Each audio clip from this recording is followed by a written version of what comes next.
Sejam todos muito bem-vindos a mais uma roda de bate-papo da turma da Abstemiologia com Antes da Saideira e do Alcoolismo Feminino. Você que já acompanhou a primeira parte, aliás, se você não acompanhou a primeira parte do nosso programa, peço a gentileza que o faça, porque eles têm informações valiosas e a gente teve a oportunidade de conhecer melhor essas mulheres que fazem uma assistência fora de série nessa temática do alcoolismo feminino.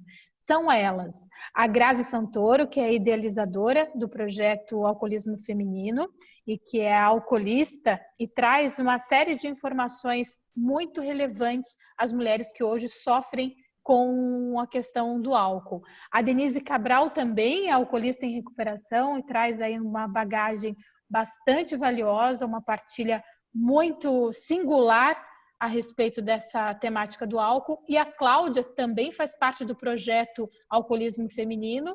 Ela não é alcoolista em recuperação, ela é psicóloga e traz toda a expertise, a bagagem aí por estar à frente de assistência, né, em relação ao alcoolismo e adicção no geral.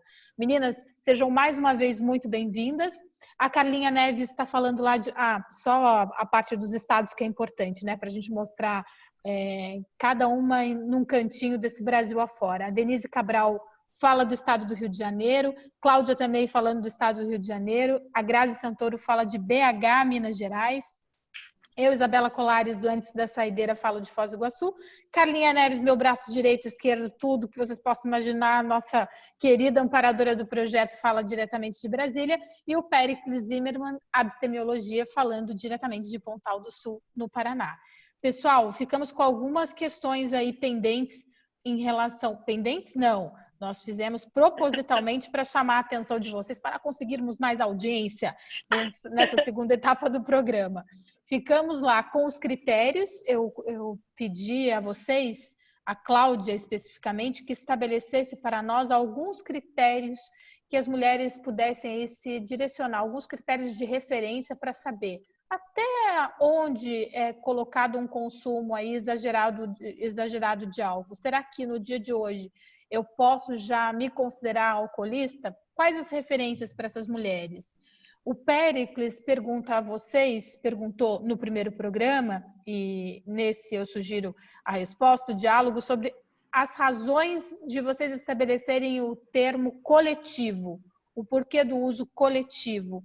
A Carlinha perguntou também os próximos passos, né? Quais os próximos passos do projeto Alcoolismo Feminino? E o Péricles trará algumas pontuações bem valiosas sobre a participação do público feminino na página dele, do Abstemiologia.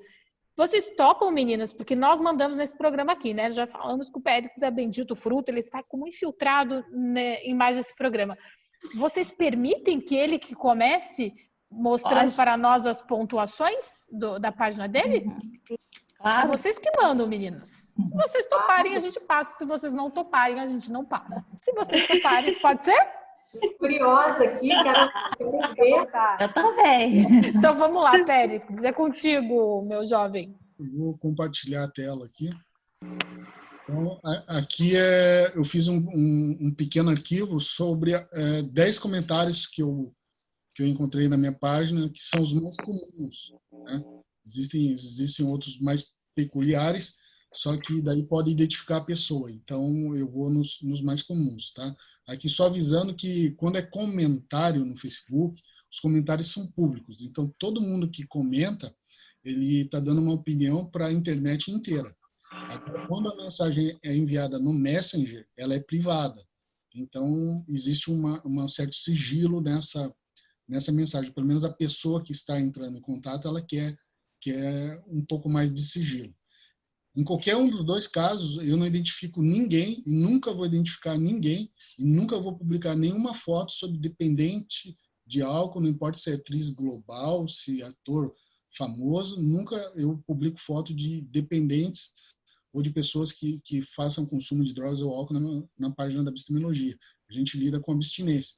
Então, as pessoas que comentam lá, eu também não vou citar os nomes, embora basta uma simples pesquisa e qualquer um vai conseguir saber quem foi, tá? No Messenger não tem como saber, porque fica só lá na epistemologia mesmo. Então, aqui é só um aviso sobre isso, tá? Vamos a... o que está em amarelo é o texto que foi mandado para a página, tá? Eu deixei no original o texto, salvo alguns momentos ali que em algumas mensagens que eu tive que ocultar um pouco para proteger a pessoa. Mas esse tipo de mensagem, a primeira aqui que está em amarelo, vocês veem o mouse? Uhum. Vem, né? Tá. Ela diz assim, o pior que drogas na verdade eu escrevi o E, mas seria um E. São todas mensagens de mulheres da minha página, tá? São todas do público feminino. Com exceção de uma ali, mas vocês já vão ver o porquê. Essa é uma mensagem de uma mulher. Ela diz, pior que drogas é alcoolismo. Deixa toda a família infectada.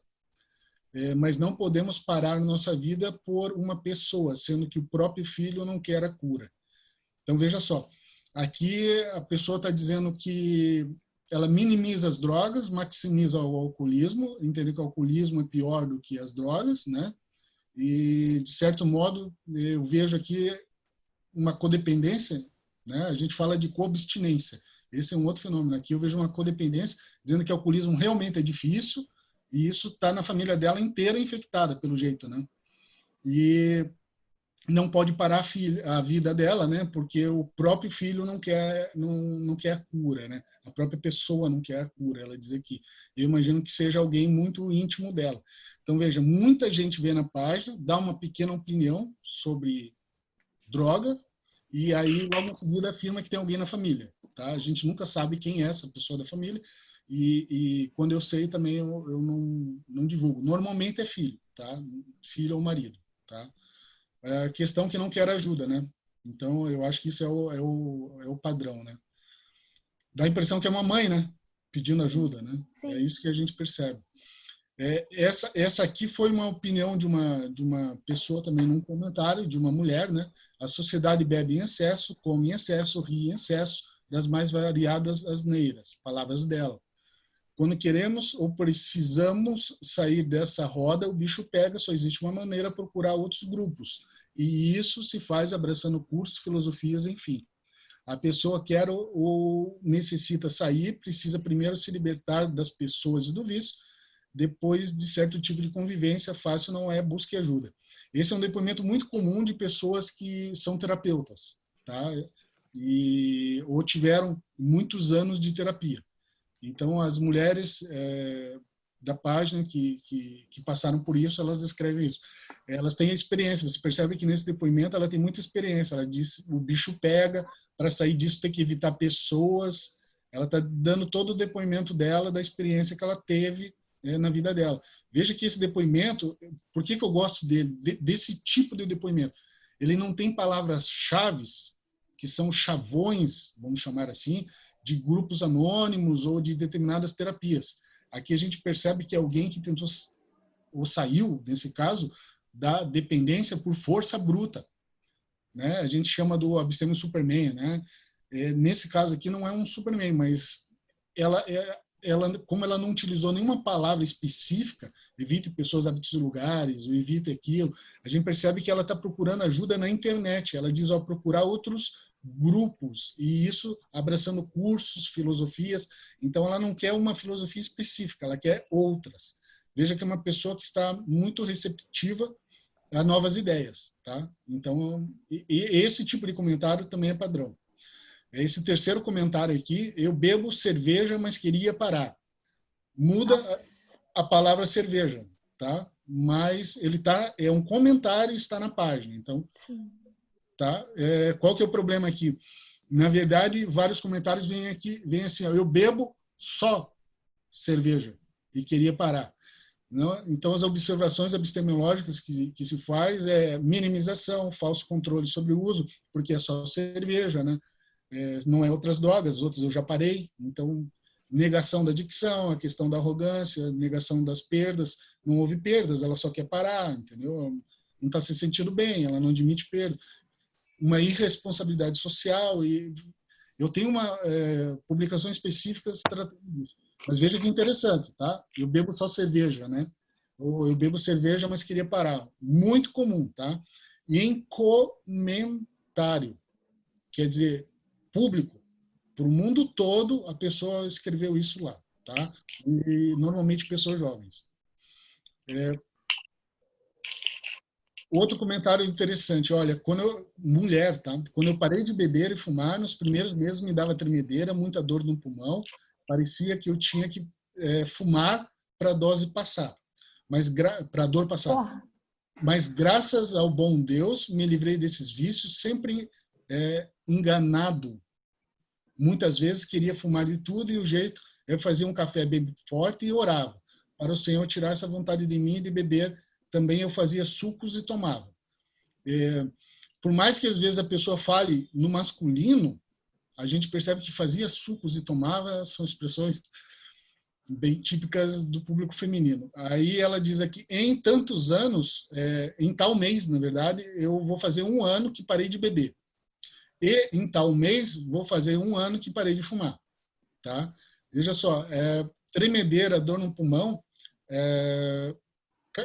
fazer café bem forte, orar, né? Poder superior, e abstinência fatiada. Veja só, nós temos nesse simples depoimento, confusões com síndrome de abstinência, confusão com comorbidade. Essa dor no pulmão pode ser uma comorbidade, pode ser grave, tem que procurar um médico, ela precisa de ajuda, tá? Pode ser só uma fobia, mas pode ser complicações do fumo. Então, ela fazia um café bem forte. Café já é droga, né? Então, ela usava um estimulante, né? E rezava, pedia um poder superior. Veja que é bem força bruta, né? Falta informação para a pessoa. Outra coisa, abstinência fatiada, né? Vai fazer 1 ano que eu parei de beber e depois 1 ano que eu parei de fumar. Então, ela está fatiando a abstinência, né? Esse fatiamento da abstinência ocorre muito. Faz 1 ano que eu não uso tal droga, 6 meses que eu não uso outra e 3 meses que eu não uso. Sabe? Eles vão fatiando a abstinência. Gente, muito comum esse tipo de comentário também. Outro aqui. Sim, muito interessante essa página. Curte ela, realmente é muito boa. Uma mulher indicando para outra. Tá? Vários comentários nesse sentido. Uma mulher indica para outra. Observação epistemológica é que são conversas entre mulheres, né? Normalmente para solucionar problema de marido, filho, amigo ou próprio. Tá? Meu nome é tal, tem um amigo, aqui é um homem, tá? Que estava falando. Tem um amigo que é alcoólatra e que está num estado crítico, perdeu totalmente o autocontrole e faz tudo para consumir alguma bebida alcoólica. Todo o dinheiro que ele pega é para beber. Ele já chegou ao ponto de estar bebendo perfume. É triste a situação dele. O que eu poderia fazer para ajudá-lo, me oriente, por favor, e o que está em preto eu protegi por questão de anonimato. Foi um membro masculino que mandou essa mensagem, tá? Mas ela é típica de um perfil masculino, que na verdade é um perfil feminino. E é uma mulher pedindo ajuda, às vezes o amigo é marido, filho, é alguém mais próximo, tá? E dizendo que a pessoa já está bebendo perfume. Triste a situação, tá? Muito comum na página, o bebendo perfume aparece bastante essa expressão, tá? Tem muita gente que realmente está fazendo isso. Existem vários motivos para isso, né? Eu não entro muito na adicção, não gosto disso, mas é um prato cheio, tá? Essa mensagem aqui, oi, boa noite, preciso de ajuda, ela é muito comum das mulheres depois da meia-noite, tá? Depois da meia-noite, eu apelidei de mulheres corujas. Depois da meia-noite até 5 da manhã, eu tenho muita mensagem assim, só que não tem como eu responder, porque a minha vida ativa não é nesse horário. Esse horário eu estou descansando. Eu respondo pela manhã, tá? Mas tem muita mensagem, oi, boa noite, preciso de ajuda, meia-noite, 1 hora, 2 da manhã, tá? A impressão que eu tenho é que é o horário que elas estão sozinhas, ou que elas estão tranquilas e conseguem pedir ajuda, tá? Para alguém. Se tiver alguém disponível nesses horários para conversar com essas pessoas aí, fica a dica para todo mundo, tá? Outra mensagem padrão, estou passando por um problema complexo, engordei muito depois que parei de usar drogas, estou com depressão, não aceito meu corpo, estou desmotivada. Penso nas drogas todos os dias e luto para não recair, preciso de ajuda. Eu fiz umas pequenas alterações aqui só para não identificar essa pessoa. Mas aí, mais uma vez, confundindo síndrome de abstinência, comorbidade, fissura, abstinência fatiada e tudo mais, né? Ela diz que engordou e está com depressão, a gente nunca sabe se a depressão veio antes, daí ela engordou, ou se ela está triste porque engordou, ou se é mesmo uma depressão. e o fato dela estar deprimida é o que está dando fissura nela, tá? Então, ela tem que tratar da depressão para poder eliminar essa fissura, né? Veja, gente, como é falta de informação, tá? O tempo todo. Isso aqui é muito padrão também, essa mensagem. Quais serviços você oferece, tá? Então, as mulheres entram na minha página, vão no Messenger, no privado, e clicam direto quais serviços você oferece. Elas nem clicam nos outros, tá? Então, são pessoas que já conhecem a página, que já navegaram pela página e querem uma ajuda rápida. Então, eu imagino que às vezes não seja para elas, seja para um ente querido delas, tá? Mas muitas clicam nesse item. Então, se a página, seja lá qual for, tiver perguntas automáticas, colocar quais serviços você oferece e colocar um link ali de direcionamento, tá? Para poder atender essas pessoas. E a última, a 10ª mensagem que eu tenho aqui, já extrapolando a paciência de vocês, por favor, me ajudem a entender como faço para lidar com o alcoólatra. O comportamento dele é agressivo depois que bebe. Quando passa a embriaguez, hora de beber, ele fica tranquilo. Sofro com isso, ele não aceita ajuda, tá? Isso acontece bastante, principalmente agora nesse momento da pandemia. Não estava acontecendo antes, tá? Antes da pandemia, era raro receber isso aqui. Durante a pandemia, isso aqui já se tornou comum, tá? Os motivos todos nós já sabemos, né? Violência doméstica, tá?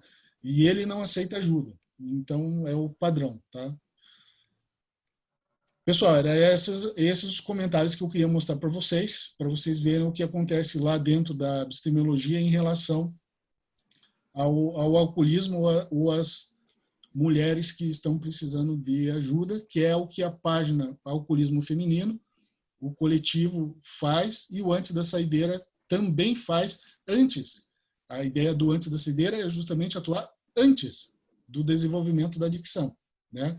E o alcoolismo feminino, ele atua primordialmente após, é isso que eu estou entendendo, né? Que eu entendi na navegação da página de vocês, que ele está atuando logo após ali a adicção, né? Que não é um trabalho fácil, né? Mas era isso aí, Isabela, isso aí, Denise, Cláudia. Muito bom, Péricles, muito bom. E eu acho que agora você já formou uma ponte para chegada aí da Cláudia. Cláudia, se você puder compartilhar um pouco conosco da questão dos critérios. As pessoas que estejam aí assistindo esse programa, mulheres que estão começando a desconfiar de um beber mais problemático, de um beber acima da média. O que é acima da média, afinal de contas? E quais as perguntas que essa mulher pode fazer no dia de hoje para ver se ela se encaixa ou não no diagnóstico aí, ou de alcoolista, ou se não de alcoolista, porque a questão do diagnóstico ela é muito, muito fria, né? Porque por vezes a pessoa não entra na questão do diagnóstico em si, colocado pelos critérios e pelas ponderações do Ministério da Saúde, no que seja o alcoolismo. Mas, em contrapartida, ela dentro de si já pode fazer uma autoavaliação colocando que o sentido de vida ela já perdeu. Então, isso, ela pode não se configurar ali, não se encaixar nos critérios de alcoolista, mas, em contrapartida, está faltando aquela vontade de viver de maneira lúcida. Mas quais os critérios aí, Cláudia? O que você colocaria aí? Antes até de falar dos critérios, eu queria te dar os parabéns, Péricles. Eu adorei essa sua apresentação. Você tem um material riquíssimo aí, quando você, né, vai e coloca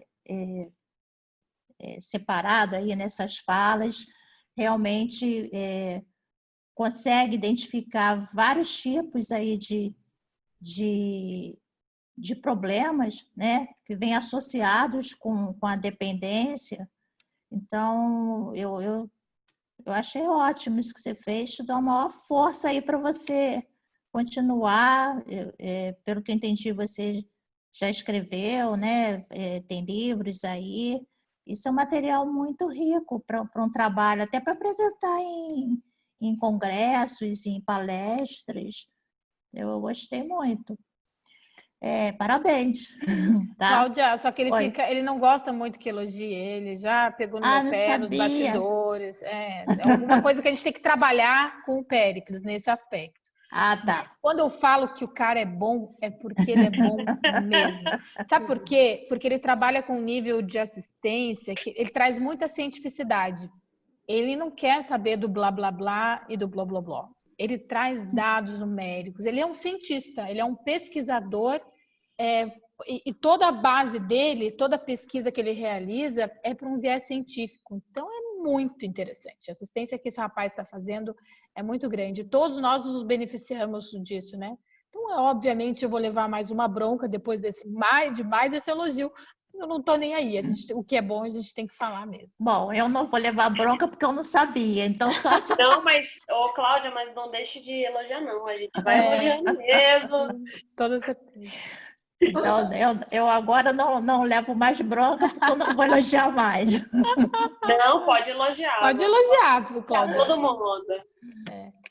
Eu acho que a gente tem que elogiar e valorizar o que é bom, né? Sim, Com certeza. Dúvida. Assinado embaixo, Cláudia. Bom, vamos lá, vamos falar dos critérios, né? A linha é muito tênue, né? Quando uma pessoa sai do abuso do álcool e entra no alcoolismo, que é considerada uma síndrome porque ela apresenta sinais e sintomas, né, que vão caracterizar o alcoolismo, né? Então, a Organização Mundial de Saúde, ela chama de síndrome por isso, porque a gente, até no nosso dia a dia, a gente fala a doença do alcoolismo, mas é porque eles descrevem o seguinte: quando você fala de doença, você tem aquela noção de que ou é alcoolista ou não é alcoolista, né? Quando você fala em síndrome, você abre mais o leque, né? Porque existem vários graus de alcoolismo. Sim. Hoje em dia não existe só aquele que perdeu tudo, né? Que está na sarjeta, que muitas vezes ainda as pessoas têm essa ideia, né?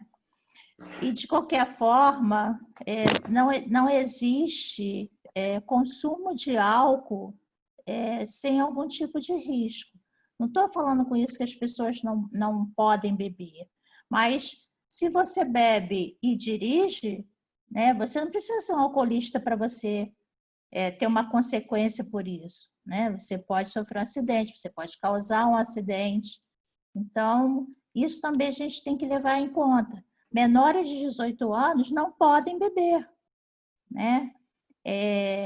Ontem mesmo a gente fez uma live sobre SAF, que é a síndrome alcoólica fetal, né? Para mulheres que estão gestando, mulheres grávidas, também não devem beber.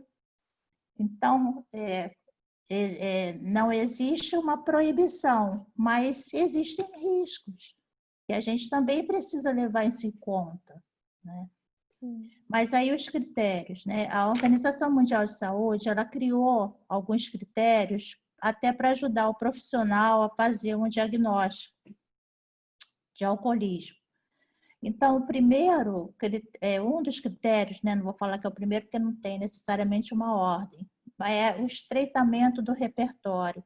Então, o que é isso? É aquela pessoa que no início ela não tinha muito assim, ela bebia quando ia numa festa, ela tinha uma certa frequência, e aí conforme o alcoolismo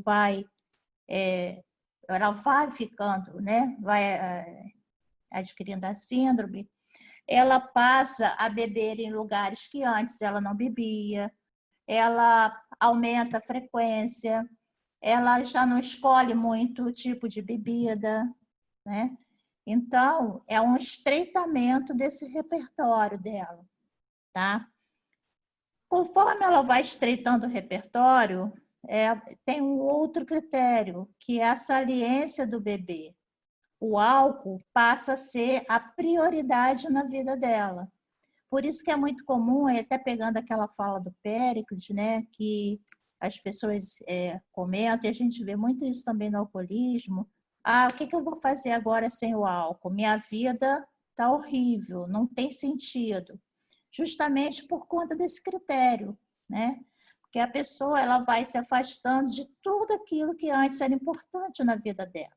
Da família, do trabalho, do lazer, né? Dos relacionamentos. Então, ela vive em função do álcool. Quando ela entra em abstinência, o que acontece? Né? O álcool sai da vida dela e fica um buraco muito grande. Por isso que a gente sugere novos hábitos, novos amigos, né? Para que ela possa fazer essa reconstrução. Porque senão fica mesmo muito difícil para essa pessoa. Sem o álcool. Ela bebia com aquelas pessoas, né? Tudo que ela fazia estava o álcool e as pessoas junto ali com quem ela bebia. Esse é o segundo critério. O terceiro critério é o aumento da tolerância, né? Então, ela precisa aumentar o consumo para sentir o mesmo efeito que ela sentia no início. Então, aquela cerveja, aquela quantidade com desenvolvimento já não faz mais o mesmo efeito. Ela precisa aumentar esse consumo para se sentir mais, vamos dizer assim, mais calibrada, né? Em relação à tolerância também, a gente pode falar que são pessoas também que têm uma tolerância muito alta e conseguem fazer coisas que uma outra, de repente, com aquela quantidade toda, não conseguiria, né?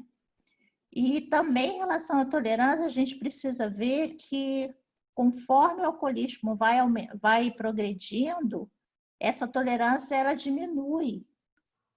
Você vê que tem pessoas que, já no estágio mais avançado, o que elas bebiam antes, elas agora com uma pouca quantidade, elas já ficam muito embriagadas, já ficam, porque o organismo vai ficando saturado também, né? Vai adoecendo. Então, é o terceiro critério. O quarto é aquela sensação subjetiva da vontade, aquela vontade de beber, a fissura, né? Se eu tivesse agora, eu preciso beber. Acontece qualquer coisa, eu tenho que beber. Então, esse é um outro critério. Um outro critério seria os sintomas de abstinência após uma parada ou uma interrupção, uma parada total ou uma interrupção. Então, a pessoa bebe, vai dormir.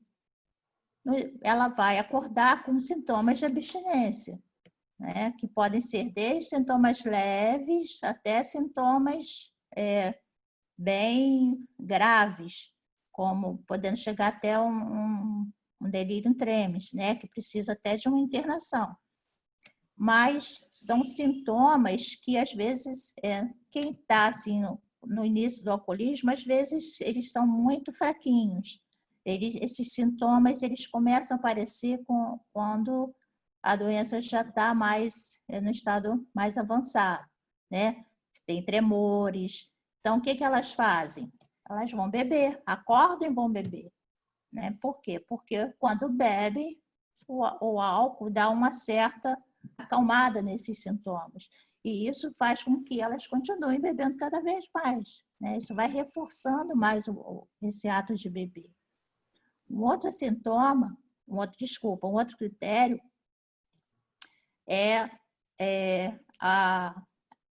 o retorno do quadro após uma parada. Então, a pessoa fica 10 anos sem beber. Se ela voltou a beber, ela não vai voltar a beber socialmente. É uma questão de pouco tempo para que ela volte da onde ela parou. Muitas vezes até bebe muito mais, né? Então, por isso que a gente diz que não tem cura, né? Por que não tem cura? Porque eu vou me tratar, vou ficar 10 anos, depois eu vou voltar. A cura seria voltar a ser um bebedor social, voltar para o início da fila. Isso não acontece para quem já tem a síndrome, né? E a perda do controle é o principal, né? A pessoa, ela não tem mais o controle, é a compulsão mesmo instalada, né? Ela não consegue mais falar, cumprir o que ela pensa às vezes. Não, eu vou lá, vou tomar só mazinha, que é a dificuldade de quem está no início da recuperação, porque fica tentando fazer essa negociação. Não, mas se eu tomar umazinha, acho que não vai fazer mal, né? E nessa umazinha, elas não ficam só numazinha, a gente sabe disso, né?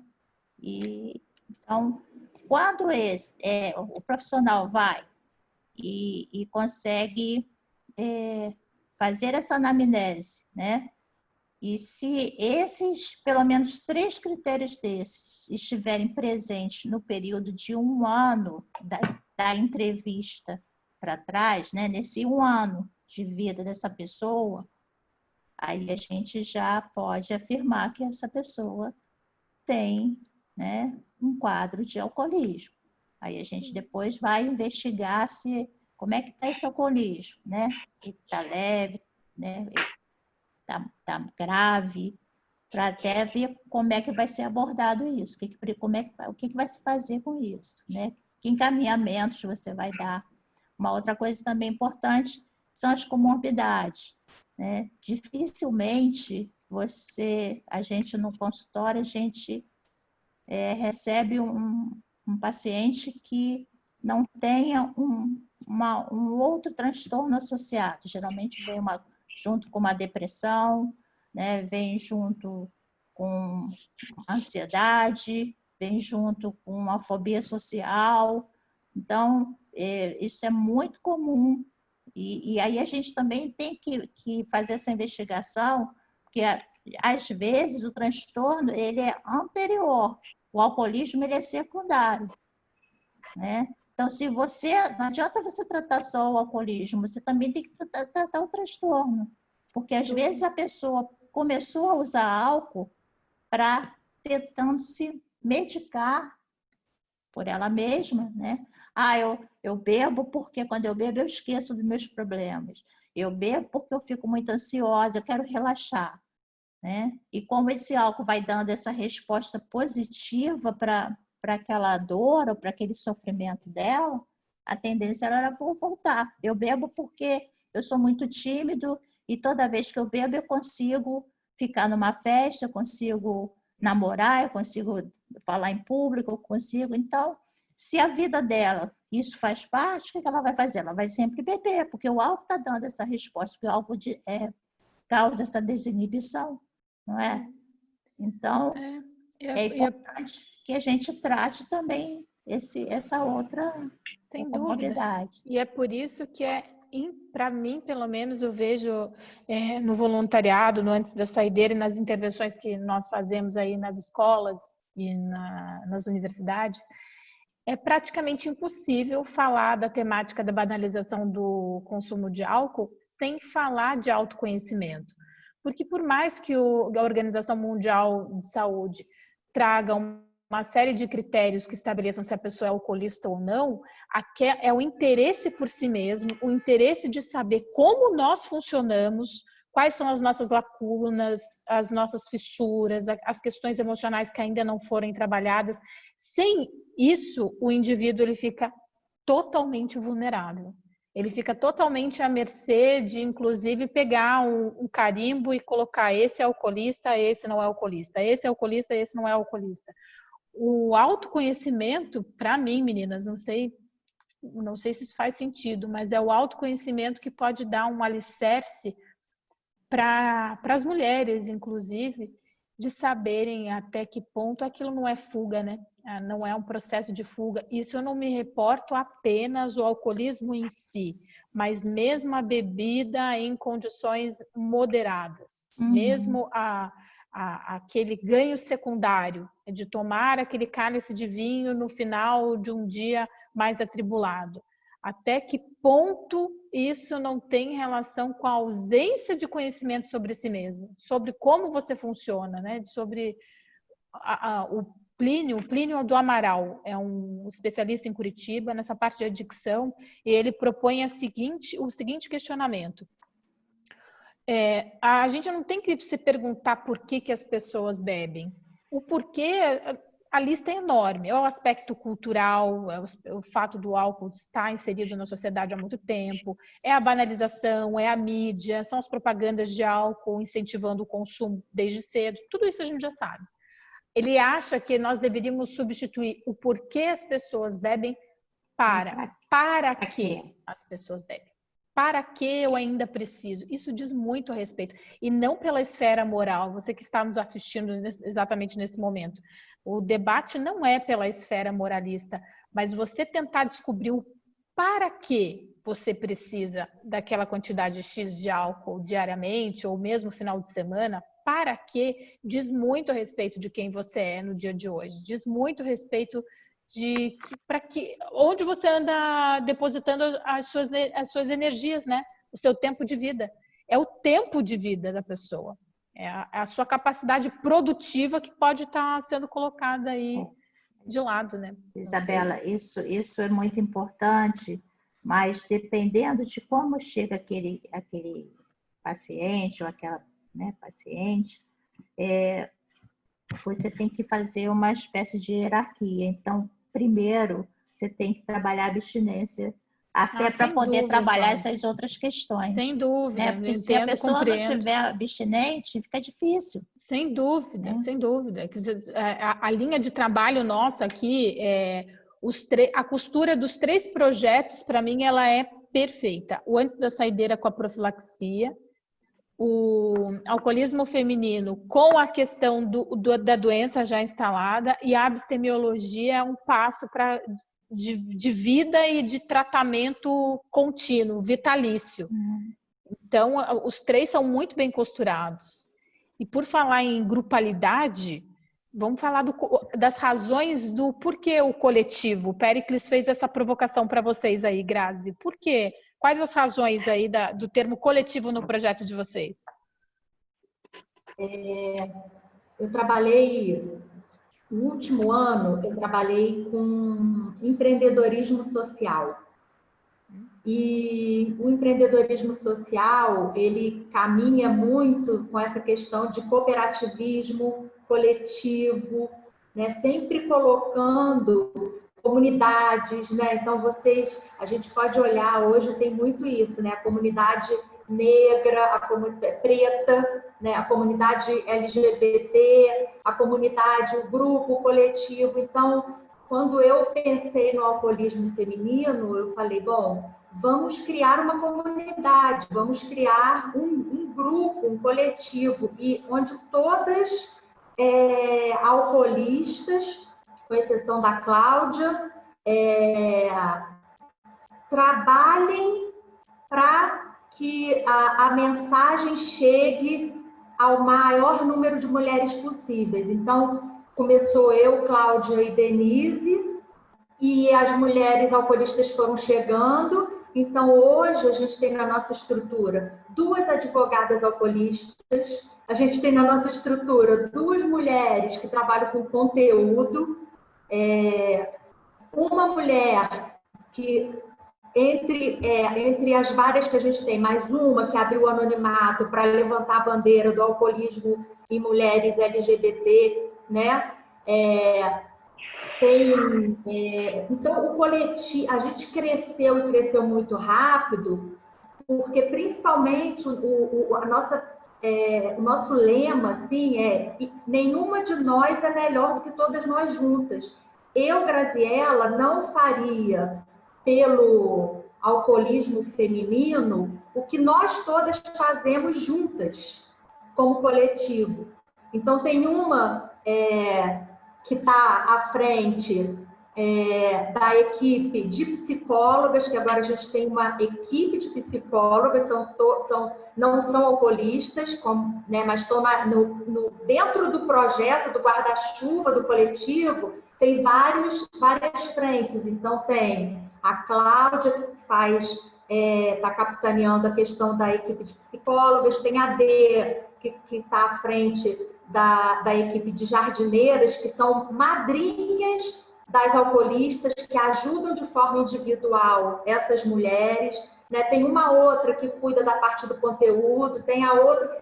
Então, quando a gente se une como coletivo por uma causa, a gente voa, entende? Então, essa é... E a gente abraça mais a causa, porque está dentro da gente aquilo. Né? Sendo alcoolista ou não, sendo uma profissional que trabalha, agora a gente pretende trabalhar com familiares. Então, para trabalhar com familiares, serão familiares, porque não tem ninguém melhor para levar a mensagem junto com os profissionais do que os próprios familiares. O Péricles faz um trabalho de abstemiologia e provavelmente, se eu não sei como né, mas assim, a gente está iniciando essa parceria que é muito bacana, mas as pessoas que vão se interessar ou são pessoas que querem ficar abstêmios, mas quem vai abraçar a causa é quem está, nesse momento, tendo uma vida de sobriedade feliz. Né? Fora do Brasil, Europa, Estados Unidos, tem vários movimentos de sobriedade, né? Então, é isso, o coletivo é isso. Eu tinha certeza absoluta, até pelo último ano estudando muito sobre essa questão, e o mundo está caminhando para essa questão de cooperativismo mesmo, de comunidades, né? Eu sabia, eu falei, não, coletivo a gente vai mais rápido e com mais força. Muito isso. bom. Denise, queria perguntar para você, vou perguntar para você, o que você acha que vale a pena se manter lúcida?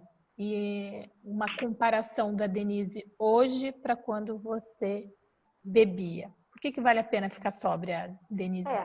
Primeiro, porque hoje eu vivo onde estava. Eu comecei a beber com 11 anos de idade e achei bacana porque eu me sentia inadequada, né? Em todos os lugares que eu ia, colégio, e aí comecei a paquerar. Eu achava que ia olhar para mim, eu me achava muito fora de todos os padrões, né? E claro que era uma coisa que estava na minha cabeça, né?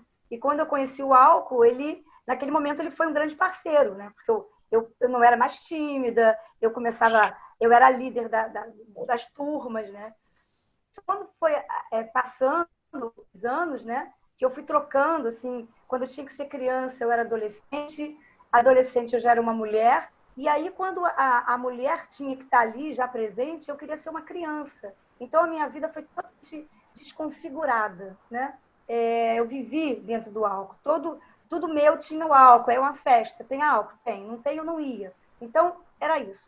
E eu tinha já algumas profissões, né? Porque eu gostava, eu acabei me formando, mas eu não conseguia, né, ir adiante a nada. Então, por exemplo, eu já tinha me formado como terapeuta, mas eu não conseguia atender, porque às vezes o atendimento na segunda, e eu pensava assim, não, domingo eu vou beber, então eu não vou atender segunda. Então a minha vida era isso, né? Quer dizer, a minha vida, né? Tentava ter como uma vida, como dormir, acordar, enfim. Tinha dias que eu não bebia, E aí, por isso que eu achava que eu não era alcoólatra. Quando eu fui conhecer, né, a doença, ler sobre isso, e aí eu vi que realmente o alcoólatra não é aquele que bebe todo dia, mas é aquela pessoa que quando bebe, perde o controle. E aí eu falava assim, eu vou beber hoje só... E eu ia para o X, Y, Z, e às vezes não voltava para casa. E quando eu comecei, né, a entrar em recuperação, a perceber assim, né, o que eu vou fazer com a minha vida agora? A Cláudia até falou sobre isso. Quando a pessoa para de beber, ela tem um vazio, porque tudo meu estava preenchido com álcool. E eu falei, e agora? Eu vou trabalhar como, né? Se eu não tenho uma estrutura mental, emocional disso. Eu estava muito desgastada, principalmente pelos relacionamentos abusivos que eu me coloquei, né? Então, eu comecei a falar, não, eu posso. E comecei a ser uma autodidata, comecei a estudar em casa, minha grana, né? Comecei a estudar em casa, comprar algum vídeo, porque tinha vídeo que vendia na banca de jornal, né? E comecei a estudar shiatsu, e claro que eu não saí fazendo shiatsu, assim. Aí as minhas amigas falavam, Dê, faz em mim. Aí fazia ali. Aí elas me pagavam R$20, e eu fui dando aquilo ali, sabe? Só que não era grana em si, era autoestima. Eu comecei a olhar para minha aparência e comecei a gostar daquilo que eu estava vendo, sabe? As pessoas se aproximavam de mim porque era bom que elas estavam ouvindo. Eu falei assim, tá aí, eu sou uma boa companhia. Eu lembro que eu entrei em recuperação em fevereiro de 2009 E em dezembro de 2010, eu passei um final de ano sozinha. A minha família toda foi para casa de uma prima e tinha um cachorro. Todo mundo tem cachorro na minha família. E aí, fogos, né? Eu falei, gente, vamos fazer o seguinte, vocês vão para a festa e eu fico com a cachorrada de todo mundo, porque eu sou mãe de cachorro. Aí eu fiquei com todos os cachorros e eu posso dizer que foi o melhor fim de ano da minha existência. Eu fiquei ali, aí eu já estava trabalhando com yoga e tal, e aí eu coloquei umas músicas, uns mantras, assim, de incenso, fiz uma ceia vegana, porque aí eu já tinha me transformado em vegana também. Foi uma mudança radical que eu fiz na minha vida.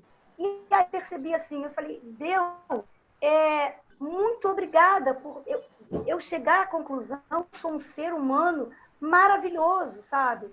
Sem nenhum problema com vaidade, ego, não era o ego, era a minha alma falando.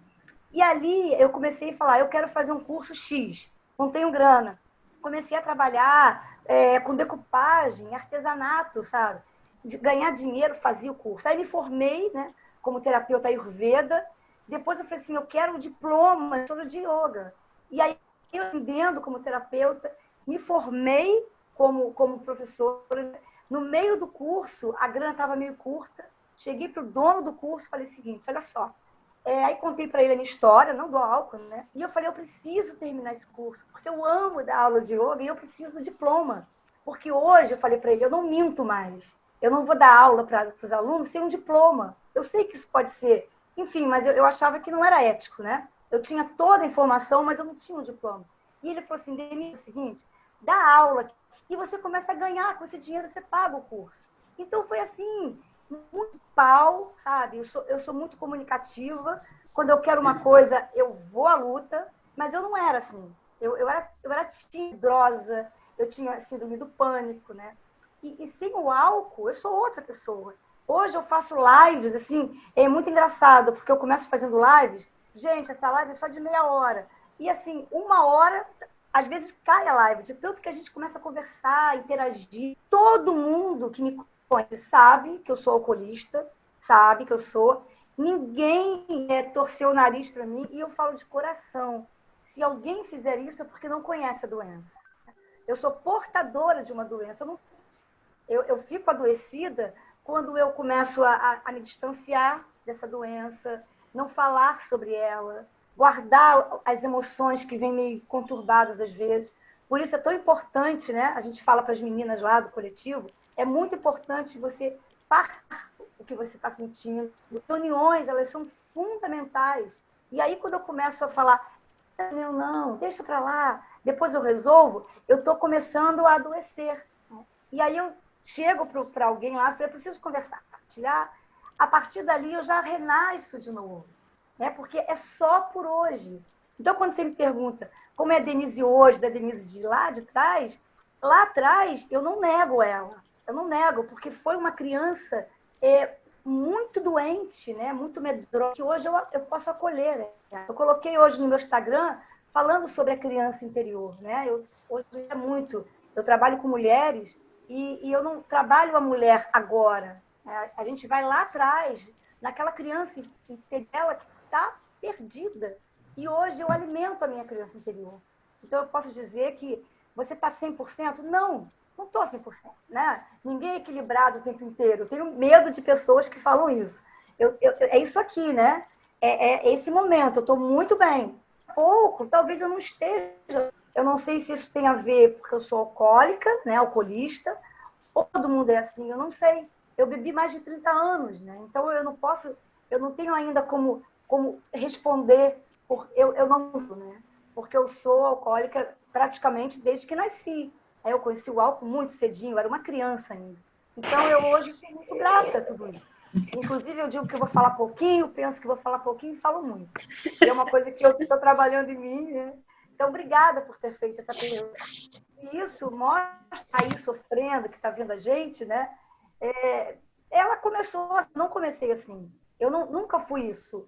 Eu estou me construindo desde 2009. Né? Eu não me reconstruí, eu me construí. Porque com 11 anos de idade, a gente não tem essa mentalidade, né, para entender, quem sou eu? Nada, imagina, né? Hoje eu tenho 55 anos, faço 56 em outubro, e estou com 11 anos e 5 meses de abstinência, de sobriedade, e eu posso ter dias que eu não estou sóbria, né? Que as emoções estão meio travadas. Né? Eu não penso em beber, eu não penso em beber há mais de 10 anos. Mas tem dias que eu não estou bem emocionalmente. Aí eu sento, pego o meu tapetinho, faço uma meditação, ligo para alguém, ou vou lá no problema e falo para aquela pessoa, né? Porque eu acho que muitas vezes você se comunicando com a pessoa que te causou alguma coisa, eu acho que ali você já resolve 100% do problema. Eu não levo para minha cama problema nenhum, sabe? Eu acho que aquela pessoa comigo, amanhã eu resolvo. Não, eu resolvo naquele dia. Talvez seja um erro, não sei, mas eu sempre dessa forma, né? Sou um pouco impulsiva às vezes e até hoje tem dado certo, né? Pelo menos nunca ninguém reclamou. Então é isso. Por mais uma vez eu poder falar um pouco dessa minha história aí.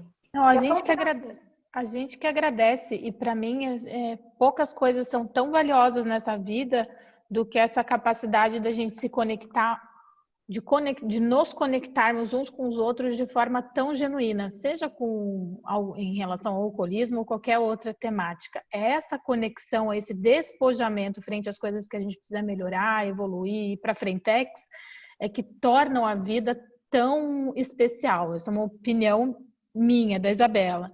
Agora, uma partilha que é muito comum das pessoas que tamparam a garrafa é a capacidade produtiva que aumenta demais.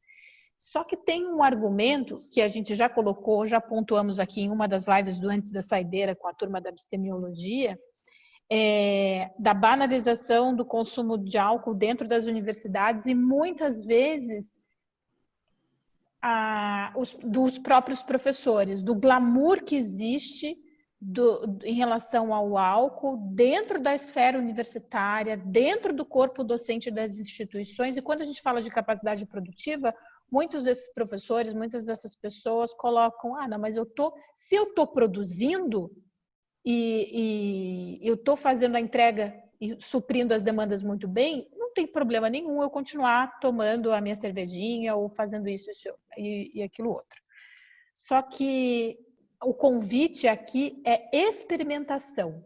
Até que ponto a sua capacidade produtiva não poderia ir lá em cima, aumentar ainda mais caso você experienciasse o processo de lucidez, ter mais apreço por você mesmo na condição de sobriedade, entendem?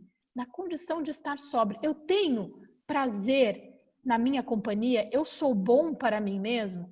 Carlinha, você que está na Universidade aí de Brasília, né? Que falam, comentam, você comenta e outros amigos que eu conheço que também são estudantes na Universidade de Brasília, não é especial da Universidade de Brasília, estamos falando das universidades no geral. Mas você pode trazer para a gente esse contexto? É realmente isso, Carlinha? Esse glamour no meio intelectual? Eu posso falar na configuração do jornalismo e da publicidade, mas como é que é aí na configuração da turma de história aí na Universidade de Brasília? Olha, num contexto assim bem geral, é basicamente dessa forma mesmo. Inclusive na nossa última live, onde a gente falou sobre a questão da publicidade, né, o marketing, das propagandas, como funciona, dentro das universidades não é muito diferente, né? Então, existe muito essa glamorização do consumo de álcool. Então, nos momentos, tem os... Como é o nome? Quando você passa na universidade, aí o pessoal faz um trote, né? E foram até proibidos aí, enfim. Mas nesse momento, que é a descoberta lá, quando você vai ver seu nome na lista que você passou na universidade, o que tem de garrafas e, enfim, de jovens, que nem tem 18 anos, muitas vezes, né? Nesse momento, que é a chegada das pessoas na universidade, você já fica com aquele... Já rola um impacto, assim, né? Então, por isso que normalmente você não vê os pais, né, nesse momento. Então, são só os alunos para ver lá o momento da engrenagem na universidade. E é aquele momento que parece meio animalesco mesmo, né? Então é todo mundo amontoado com muita bebida e é normal isso, né? Assim, no contexto da visão desses alunos que estão naquele momento. Então, inclusive, isso é um ciclo, né? toda vez que tem o resultado do vestibular, resultado de Enem, enfim, todos esses momentos, eles são aí marcados com esse encontro do jovem com muito álcool. Então, a gente vê isso no dia a dia, inclusive, pelo menos na universidade aqui de Brasília, existe um dia da semana que ele é carimbado como o dia da bebedeira, né? E isso é semanal. Então, acontece isso dentro da universidade. E, claro, gente, eu não tiro todas as outras coisas maravilhosas que eu aprendo dentro da universidade. A questão do universalismo, tem milhares de coisas maravilhosas, mas a gente ainda tem que enxugar essa parte, sabe? Eu sinto, assim, pelo menos a partir da minha própria experiência. Eu estou lá na UNB desde 2016 e acompanho, assim, bastante esse movimento que não tem diminuído, né? Vamos ver agora com o fim da pandemia como será a volta, porque eu acho que teremos um novo mundo que a gente nem sabe como vai ser, né? Então, assim, esse encontro, como que eu fico imaginando como será, mas a realidade antes da pandemia era essa. Então, a gente tinha aí um consumo muito exagerado, né, dentro, e isso em todas as universidades, tanto que na última live que a gente fez, teve a manifestação de uma moça que ela estava falando das universidades lá perto de onde ela mora, dessa questão do consumo de álcool fora, no entorno, né, das universidades, a quantidade de bares que existem propositalmente perto de faculdades, universidades, e até mesmo de escolas, né? Nas escolas que eu estudei, todas no comércio, ensino médio, né? Todas no comércio tinham vários bares, assim, bares ou armazéns que vendiam bebidas. Então a gente vê como tá rodeado, assim, né? Acontece dessa forma aí. Minhas amigas. E a gente tem esses projetos do coletivo, o projeto do Péricles, do Epidemiologia, o Antes da Saideira, porque são pessoas que a gente tem aí a chance de acessar, né? Tanto pela internet, quando acabar a pandemia, eu acho que teremos aí outras oportunidades presenciais, inclusive até um link aí para vocês poderem falar dos próximos passos, né, do projeto Alcoolismo Feminino, que eu não sei se envolve a questão pós-pandemia, mas abrir aí para vocês poderem... Diga lá, Grazi. Os próximos pós-pandemia? Então, hoje a gente se encontra virtualmente, né? A Cláudia falou que a gente faz 2 reuniões semanais, e fora isso, são 5 grupos de WhatsApp separados por regiões. Então, tem um grupo do Rio, um grupo de São Paulo, um grupo de Norte, Nordeste e Centro-Oeste e um grupo de Sul, Minas e Espírito Santo. O que a gente quer fazer pós-pandemia, ou, né, pandemia, novo normal, enfim. Encontros presenciais. Então, a gente já está organizando São Paulo, Rio, Salvador e Belo Horizonte, 4 encontros presenciais. A gente está desenvolvendo um guia de recuperação para alcoolistas femininas. Então, esse guia vai estar falando muito sobre essas características também que a Cláudia colocou do alcoolismo na mulher, e falando sobre coisas como TPM e alcoolismo, menopausa e alcoolismo, bariátrica e alcoolismo. Pasmem, porque é muita mulher que fez bariátrica e está migrando a compulsão pro álcool. A gente tem várias no coletivo. Enfim, então, e a gente vai lançar, esse guia vai ser gratuito. A gente também vai lançar um e-book com depoimentos de alcoolistas do coletivo, anônimas e não anônimas, contando a história, né, antes de entrar em recuperação e depois que nós paramos de beber. Então, esse e-book também vai ser disponibilizado para todas, né, as mulheres alcoolistas que desejarem ou não, familiares, enfim. A gente está criando também um grupo, isso é mais para frente, assim, mas a gente quer trabalhar com os familiares, porque, como a Cláudia falou, né, quando a gente trata do alcoolismo, no nosso caso, em mulheres, o tratamento precisa ser, como ela diz, né, sistêmico, olhar também e tratar a família toda, porque todos estão adoecidos antes ou depois do alcoolismo, né, Cláudia? Enfim, e a gente quer trabalhar com os familiares também.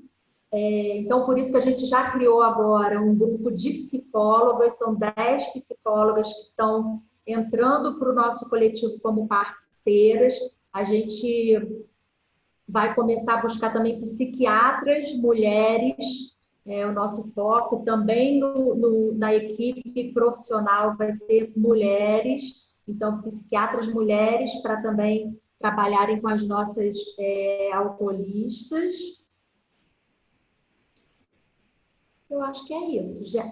E a gente tem um sonho que a gente começou aí, e eu acho que tanto o Péricles quanto Antes da Saideira já está aqui feito o convite da gente trabalhar juntas e juntos nisso. A gente tem um sonho e começou a fazer alguns contatos de gravar um documentário sobre alcoolismo feminino.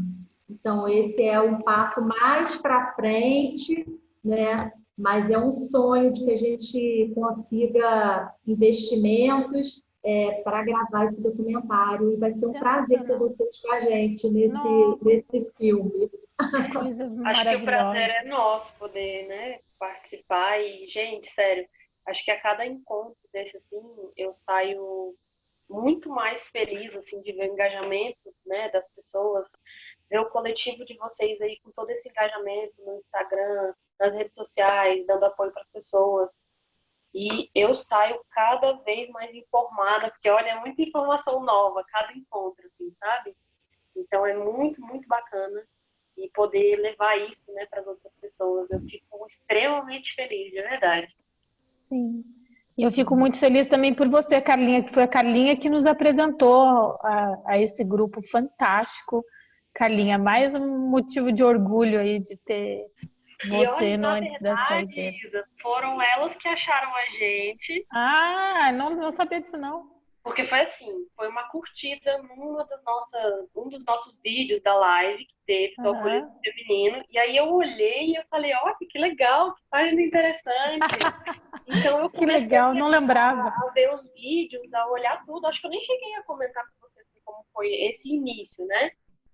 E aí depois eu comecei a acompanhar as meninas e aí eu achei muito, muito bacana. E aí te falei, né, pra gente poder fazer aí essa junção, que eu sabia que ia ser assim, muito bacana, né? Desses dos 2 projetos, com o coletivo das meninas, assim, né? Ô, Péricles, eu nunca te perguntei como você gosta que chame o Abstemiologia? É um projeto? Estudo? Eu até hoje eu não sei. Por isso que ele perguntou por que a gente botou no Não dá ponto sem nó, Pérez. Sabe o que é? Que ele estava tão ocupado escrevendo lá os 3 tratados dele de abstemiologia, dando curso por aí, fazendo um monte de coisa, que ele ainda não teve tempo de pensar em que categoria entra o abstemiologia. Pessoa desse nível. Gostou, hein, Péricles? Mais elogio aí para a lista que você não gosta. O problema é seu, Péricles. Eu já fico olhando para a carinha dele. Eu também. Na verdade, eles estão falando que eu gosto de pensar que é uma neociência, tá? Mas tem gente falando que é uma filosofia. E tem gente que está dizendo que é uma espécie de filosofia sincrética, né? Porque a gente usa vários filósofos para conseguir explicar todos os fenômenos. Então, eu ainda não tenho essa definição técnica, né? Eu gosto de pensar como uma neociência, como várias outras. Entendeu? Acho que se encaixa mais. Acho que se encaixa bem. Mas, tanto que tem um monte de neologismos e tal, que a gente tem que utilizar o tempo todo, né? Para poder falar. Gostei da neociência. a abstemiobolia, todas as fases dos abstêmios, abstemotropia, abstemiometria e por aí vai, abstemioterapeuta. É um monte de coisa, né? Então, eu ainda não sei. Eu estou tentando descobrir ainda e não é fácil. Para eu, filosofia. Quem está acompanhando bastante, principalmente em regiões onde não tem acesso a grupos anônimos ou terapias, regiões mais do interior do país, no norte e no nordeste, eles estão acompanhando como uma filosofia de vida. Então, eles estão um novo estilo de vida, né? Mas é um estilo, é difícil saber. Tá? Quando a pessoa já teve adicção, e aí entra na abstinência, é uma coisa, mas quando ela não teve adicção e está na abstinência, aí é bem diferente, né? São fenômenos abstêmios bem diferentes. Né? Posso falar uma coisa? Claro. Dando um gancho rapidinho. Claro. Tem uma pesquisadora, acho que ela, não sei se ela é americana, enfim, que chama Brené Brown. Não sei se vocês já conhecem. Sim. E ela fala, né, que sobriedade não é um limitador, é um superpoder. E eu acho que ser sóbria, quando as pessoas perguntam assim, nossa, mas você é feliz, você não bebe nenhuma cerveja? Não. E você faz o quê? Tudo. Eu sambo, eu danço, eu falo, se eu tiver que subir na mesa, eu subo, se eu tiver que subir, pegar o microfone e falar, eu faço tudo que eu quero, eu nado, eu danço, não sei o quê, sem bebida. Eu sou feliz sóbria. Eu acho que é um estilo de vida. A tua produtividade, você sentiu que aumentou muito, Grazi? É porque assim, eu preciso fazer uma retratação aqui. O depoimento aí da Denise foi não só muito corajoso, mas mexeu muito com a gente. A forma como ela expõe, né, com tamanha autenticidade, enfim. E fiquei envolvida ali com ela, já puxei para o Péricles e você me perdoe, que era para eu ter feito exatamente a mesma pergunta, o mesmo questionamento a você. Como que é a Grazi hoje, traçando um comparativo da Grazi antes para a Grazi hoje? Por que vale a pena se manter lúcida, Grazi? Vou falar uma coisa que a Cláudia falou e eu guardei para mim, porque eu estou com os 2 pés no dia de hoje. Eu só tenho o dia de hoje. E eu estou consciente, lúcida, vivendo e sentindo tudo que eu tenho para sentir nessa vida, nesse dia. E eu sou feliz por isso. Assim, meu pai faleceu tem 2 meses. Vai fazer 3 meses que meu pai faleceu de Covid e de velhice, enfim. E eu não bebi, eu não preciso da bebida para anestesiar, eu não preciso da bebida para ser feliz. Né? Eu sou uma pessoa consciente de mim, consciente de mim. É o que você falou, assim. A Cláudia fala muito isso. Para que isso? Para quê? Se você está passando por alguma situação, não é por que eu estou passando, é para que eu estou passando. Então, é sempre um grande aprendizado, né? Assim, a gente está aqui para aprender e para viver feliz, assim, independente de qualquer situação, sabe? Então, eu sou muito... Eu não lembro da maior parte da minha vida, gente. Eu não lembro, eu não tenho memória de quase nada para trás, né? Assim, antes de eu parar de beber. Então, hoje eu tenho uma memória de 10 anos, 11, 12 anos para trás, e eu sou grata e feliz pela vida que eu construí sem o álcool. E se eu posso, qualquer mulher pode, qualquer ser humano pode, sabe? Então, quando as pessoas falam, se for para ser infeliz, eu volto a beber, porque infeliz eu era quando eu bebia. E achava que, né? Então, se for para ser infeliz, eu volto a beber, gente. Eu quero ser feliz sóbria, eu sou feliz sóbria. Agora, tem esse investimento aí que você falou, emocional. Eu acho que precisa tratar, por isso que eu sou extremamente grata aos psicólogos, porque precisa tratar o emocional, senão a gente migra a compulsão. Né? O Péricles falou aí, tem mulher que está engordando, porque não tratou o que está lá atrás, né? O que precisa ser tratado lá dentro dela. Por que a pessoa faz uma bariátrica e comia pra caramba e agora bebe pra caramba? Porque só fez a bariátrica, não tratou as emoções, não tratou, né, essas questões muito importantes, que é descobrir quem a gente realmente é, o que a gente gosta, né? Onde eu quero estar ou não. Eu não tenho que caber em qualquer lugar porque todo mundo está lá e todo mundo bebe. Não, entende? Então, eu acho que essa definição da Brené Brown é maravilhosa, porque Muito. ficar sóbrio é um superpoder. Não, ela é demais, eu gosto muito dela. Agora, de antemão, os nossos profundos sentimentos em relação ao seu pai. E o fato de você estar hoje aqui conosco e seguindo essa assistência, é que o propósito é muito forte. E o que daria pauta, o que dará uma pauta muito interessante futuramente aí dos nossos programas, é que a gente não precisa, e isso não existe, até onde eu sei, em toda a história da humanidade, alguém que se mantenha feliz o tempo todo. Mas o fato de você sentir a dor de uma maneira genuína, como é o caso do falecimento aí do seu pai, já confere a você maturidade, né? Você está sentindo, você não está tentando fugir. Então, viver o aqui e agora já confere a você a questão da maturidade e do valor de viver o momento presente, né? A dor, ela não é pequena, é claro que não, ninguém está dizendo que você tem que não sentir dor e ser feliz o tempo inteiro, muitíssimo pelo contrário.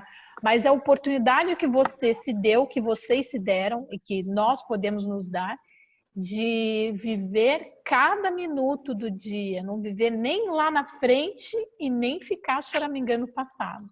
É valorizar, seja uma notícia boa ou uma notícia triste, como houve em relação ao seu pai, mas que oportunidade, né, de você poder, no dia de hoje, vivenciar essa dor lúcida, Grazi. Você é uma exemplarista, vocês, né, todos, aí em relação a isso. Parabéns, parabéns e muito obrigada por vocês terem compartilhado tantas vivências especiais aí no nosso programa aí, no trio Parada Lúcida, que é a abstemiologia junto com Antes da Saideira.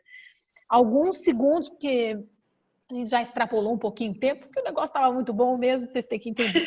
Mas alguns minutinhos aí, o grande finale de cada um de vocês, sintam-se à vontade. Cláudia, suas palavras finais aí, por favor. Cada vez que eu ouço uma fala como a da Grazi, como a da Denise, como a de tantas outras pessoas que conseguiram se libertar, né? Porque é uma libertação e conseguiram dar sentido para suas vidas. Eu reforço a certeza de que vale a pena o meu trabalho, né? Vale a pena aquilo que eu acredito, vale a pena o meu propósito de vida, ouvir outras pessoas que, assim como vocês, né, que também comungam dessas ideias, né? É muito bom, porque no mundo que prega tantas outras maneiras, né, mágicas de se viver, e às vezes a gente tem a impressão que a gente está na contramão, né? Mas e me fortalece quando eu ouço tudo isso e tenho certeza que a gente não está na contramão, né? Então, meu agradecimento por vocês fazerem parte da minha vida, dos meus propósitos. É gratidão. Muito obrigada. Tá bom? Muito bom. Obrigada, Cláudia. Denise. Obrigada, viu, por essa oportunidade de poder falar sobre o alcoolismo, porque é através dessa doença, né, que eu tenho hoje o autoconhecimento. Eu não posso dizer que, ai, que horror, só me trouxe coisa ruim. Sim, quando eu estava lá bebendo. Mas depois que eu parei, né, que eu comecei toda uma recuperação, eu me conheço um pouco mais. E isso que a Cláudia falou agora é muito lindo, né, gente? É muito... Porque a Cláudia é de um coração imenso, sabe? Ela é de uma... Ela entrou com a gente nesse projeto, que é um coletivo e tudo, assim, com o coração mesmo. O coração veio na frente, né? E ela é uma pessoa que é muito importante na minha vida.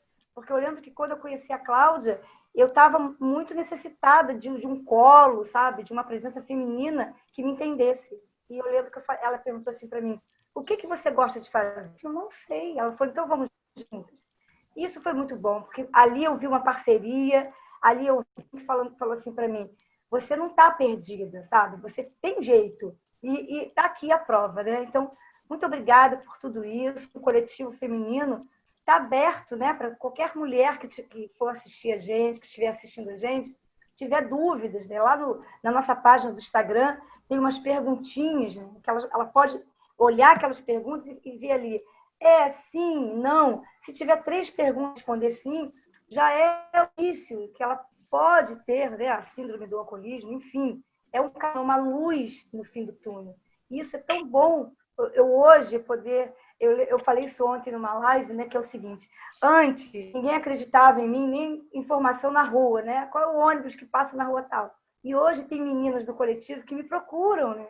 E para falar que não estão bem, o que elas fazem. Isso é muito gratificante, tá? Muito obrigada, Isabela, Péricles, Carla, obrigada ao poder superior, né, que eu chamo de Deus, porque é só Deus, é a minha boa vontade, porque não foi a minha força de vontade, porque eu não tinha força nenhuma, foi a minha boa vontade que eu falei assim, quero parar de beber, né? E hoje está aqui, mais de 11 anos, e é só por hoje, domingo, né, que os meus domingos não tinham um domingo útil, e hoje eu estou aqui, né, com vocês, daqui a pouco eu vou estar ali com a minha família, me esperando para lanchar, né? O que é isso? Eu tenho uma família. Então, muito obrigada a todas vocês. Parabéns, muito bom. Grazi. Agradecer a vocês pela oportunidade, né? Que essa parceria cresça, né? Que a gente já estou convidando de antemão vocês para uma live e o Péricles também, tá no nosso perfil. Vai ser muito bom vocês falarem, né? A gente sente que só nos fortalece, né, nessa missão aí que a gente entende. E quero dizer que se alguém aqui está assistindo, né, as pessoas que vão assistir, tanto no nosso perfil quanto no perfil de vocês, se identificarem e precisarem de ajuda de informação, fale com a gente, né? Porque é o que a Dê fala, se eu conseguir, qualquer um consegue, né? Eu escolho hoje ser feliz. A minha escolha é essa. Quando você fala, eu chorei acho que um mês inteiro antes do meu pai morrer, porque eu já sabia que ele ia morrer. Eu chorei um mês inteiro, mas eu não fui nesse primeiro gole que ia me matar, e eu tenho certeza que ele lá em cima está orgulhoso, né? Onde ele estiver, ele está orgulhoso, porque eu venho conseguindo, e isso é a coisa mais importante que eu faço por mim, sabe? Eu sou a pessoa mais importante da minha vida, e só a sobriedade me traz isso. E a ajuda dessas profissionais como a Cláudia, de parceiros tão importantes como vocês, né, que abraçam a gente. Obrigada. Muito bom. Carlinha, diga lá, minha amiga. Últimas palavras. Bom, gente, como eu até antecipei ali, falando da minha felicidade de poder participar do aprendizado que eu sempre carrego desses encontros, desses bate-papos, debates, enfim. E hoje saiu outra Carla, né, desse encontro aqui, que foi riquíssimo. E estou muito feliz por essa parceria. E podem contar comigo também aí, o que precisarem.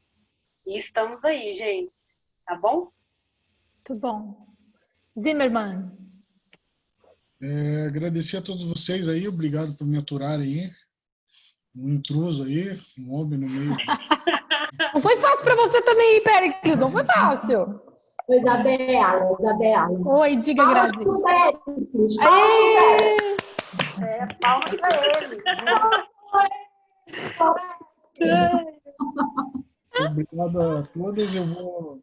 O pessoal da página da Epistemologia, né, o público feminino, eu vou indicar bastante a página de vocês para elas, né?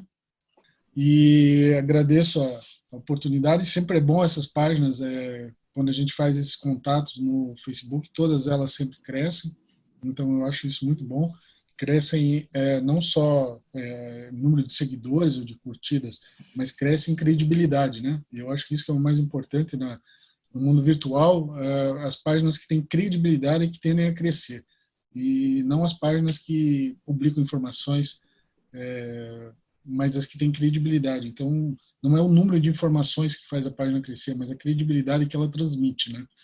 Então, eu gosto dessas live conjunta. Eu recuso algumas páginas por justamente não ver credibilidade na prestação da informação, mas mera tentativa de angariamento de clientes, né?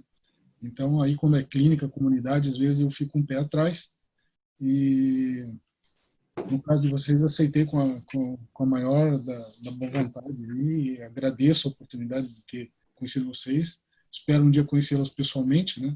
Seria um grande prazer. E é isso aí. Agradecer a todas as mulheres da minha página. Esse vídeo, na verdade, uma grande espécie de homenagem a elas, tá? Então, é uma forma de agradecer a todos os seguidores. Também dizer que quem perdeu o vídeo anterior perdeu muita informação, tá? Um vídeo anterior a esse, com os mesmos integrantes desse vídeo, tem muita informação, então eu recomendo que assista, que vale a pena, tá legal? Era isso aí, muito obrigado. Isabel. Obrigada.